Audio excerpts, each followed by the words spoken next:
വാ വള്ളി വരപൂജ്യത്തിലേക്ക് എല്ലാ പ്രേക്ഷകർക്കും സ്വാഗതം. വാ വള്ളി വരപൂജ്യം. നമ്മുടെ രാജ്യം അതിൻ്റെ അഭിമാനകരമായ 80ാം സ്വാതന്ത്ര്യദിനം ആഘോഷിച്ചു കടന്നുപോയപ്പോൾ ഓരോ ഭാരതീയന്റെ മനസ്സിൽ ദേശഭക്തിയുടെയും ആത്മാഭിമാനത്തിൻ്റെയും ഒക്കെ അലയടികൾ ഉണരുകയായിരുന്നു. മാത്രവുമല്ല, ചെങ്കോട്ടയുടെ വീഥികളിൽ ചരിത്രത്തിൽ ആദ്യമായി വന്ദേമാതരം മുഴങ്ങി. അടിമത്തത്തിന്റെ ഇരുണ്ട നാളുകളിൽ നിന്നും പോരാടി നേടിയെടുത്ത ഈ സ്വാതന്ത്ര്യം വെറും ഒരു ആഘോഷം മാത്രമല്ല, മറിച്ച് വീരബലിദാനികളുടെ ത്യാഗത്തിന്റെ ഫലം കൂടിയാണ്. ചരിത്രം അറിയാത്തവർ പലതരത്തിൽ അതിനെ വ്യാഖ്യാനിക്കും, അത് വേറെ കാര്യം. കുറെ നാളുകളായി വന്ദേമാതരവുമായി ബന്ധപ്പെട്ട് അവിടെയും ഇവിടെയും ഒക്കെ പലതരത്തിലുള്ള എതിർപ്പുകൾ നിലനിൽക്കുന്നുണ്ടല്ലോ. അതെല്ലാം കൂടി അവർ കാട്ടിക്കൂട്ടിയത് കഴിഞ്ഞുപോയ സ്വാതന്ത്ര്യ ദിനത്തിലായിരുന്നു. എന്തായാലും സ്വാതന്ത്ര്യ ദിനത്തിൽ വേറിട്ട ചില കാഴ്ചകൾ നമ്മൾ കണ്ടു. ഇവർ രണ്ടു കൂട്ടരും കൂടി ഇത് എങ്ങോട്ടാ ഈ പാടി രണ്ടു വഴിക്ക് പോണേ? കോഴിക്കോട് കോർപ്പറേഷനിൽ നിന്നുള്ള ചില ദൃശ്യങ്ങളാണ് കേട്ടോ ഇത്. ഇവർക്കൊക്കെ എന്താ ശരിക്കും പ്രശ്നം? കൊച്ചു പിള്ളേരില്ലേ, അവരിതിലും പക്വത കാണിക്കും. വി.ഡി. സതീശൻ സർക്കാരിന്റെ നയപ്രഖ്യാപനത്തിലും സത്യപ്രതിജ്ഞാ ചടങ്ങിലും, എന്തിനങ്ങ് തമിഴ്നാട്ടിലെ മുഖ്യമന്ത്രിയുടെ സത്യപ്രതിജ്ഞാ ചടങ്ങിൽ പോലും ദേശീയ ഗീതമായ വന്ദേമാതരം പാടുന്നതുമായി ബന്ധപ്പെട്ട വൻ പ്രശ്നങ്ങൾ ഉയർന്നു വന്നു.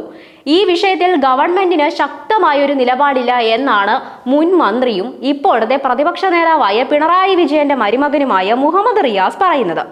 ജനങ്ങളെ ഒന്നിപ്പിക്കാനാണ് വന്ദേമാതരത്തിന്റെ ആദ്യ 2 ഈരടികളെങ്കിൽ വന്ദേമാതരം മുഴുവൻ പാടണമെന്ന് വാശി പിടിക്കുന്നത് ജനങ്ങളെ ഭിന്നിപ്പിക്കാനാണ് എന്നാണ് അദ്ദേഹം പറയുന്നത്. വലിയ കണ്ടുപിടുത്തമാകേട്ടോ. UDF ഒരു നിലപാടില്ല എന്നത് മനസ്സിലാക്കാൻ വലിയ പാടൊന്നുമില്ല. അന്ന് നടന്ന ചില കലാപരിപാടികളൊക്കെ ഒന്ന് വീക്ഷിച്ചാൽ മതി. അങ്ങ് AICC ആസ്ഥാനത്ത് നടന്ന പുകില് കൂടി ഒന്ന് കാണൂ.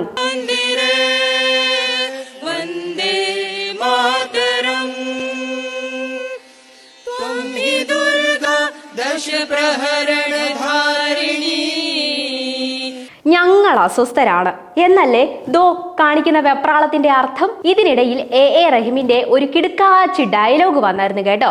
കേരളത്തിൽ ഇടതുപക്ഷത്തിന്റെ കരുത്തുള്ളത് കൊണ്ടാണ്, ഇല്ലെങ്കിൽ വന്ദേമാതരം ആലപിച്ചേനെ. ഇത്രയൊക്കെ ആയിട്ടും, അല്ല പാർട്ടിയുടെ അവസ്ഥ ഇത്രയും ദയനീയമായിരുന്നിട്ടും, അല്ല പാർട്ടി ഒരിടത്തും ഇല്ലെന്നേ, എന്നിട്ടു പോലും ആ പറയാൻ കാണിച്ച ധൈര്യം, ലാൽ സലാം സഖാവേ. അതാണ് പാർട്ടിയുടെ പ്രഖ്യാപിത നയം.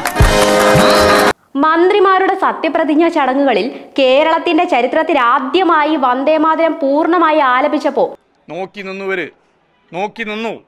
നല്ല വിഷമമുണ്ടല്ലേ? സാരമില്ല, ഇങ്ങനെ വിഷമിക്കാതെ നീ.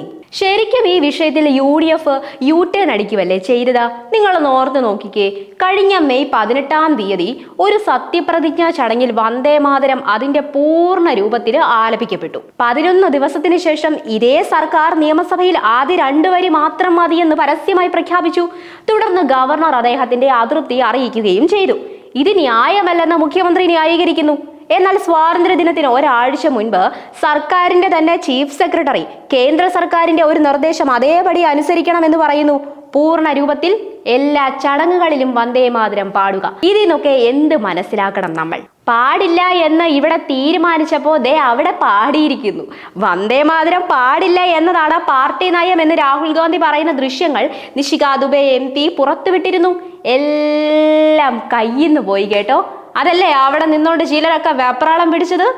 സ്വാതന്ത്ര്യ ദിനത്തിലാണ് എന്തൊക്കെ കോപ്രായങ്ങളാണല്ലേ കാണിച്ചു കൂട്ടിയത്, സമ്മതിക്കണം. വാ വള്ളി വരപൂജ്യത്തിന്റെ ഈ അധ്യായം ഇവിടെ പൂർണ്ണമാകുന്നു. നന്ദി.